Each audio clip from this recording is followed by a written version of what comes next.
Pedangdut Irma Dharmawangsa tidak bisa menerima kemenangan Barbie Kumalasari setelah kalah bertanding tinju. Laga tinju Irma Dharmawangsa melawan Barbie Kumalasari itu berlangsung di Holy Wings Gatsu Club V, Jalan Gatot Subroto, Jakarta Selatan, Minggu, tanggal 12 Juni tahun 2022, malam.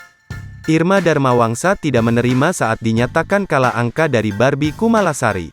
Saat itu wasit memenangkan Barbie Kumalasari yang menang atas Irma Dharmawangsa. "Gue nggak terima, gue yang nyerang dia terus, kok dia yang menang," kata Irma Dharmawangsa. Irma Dharmawangsa yang tidak menerima kekalahannya itu kemudian minta pertandingannya dengan Barbie Kumalasari diulang.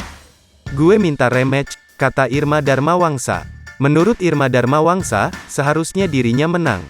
Apalagi banyak pukulan Irma Dharmawangsa yang mengenai wajah Barbie Kumalasari. Hotman Paris yang menggelar pertandingan tinju itu siap menggelar pertandingan ulang Irma Dharmawangsa dan Barbie Kumalasari.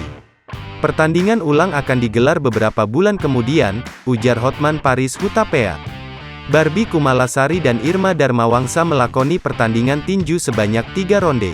Barbie Kumalasari bahkan sempat terjatuh akibat dorongan Irma Dharmawangsa.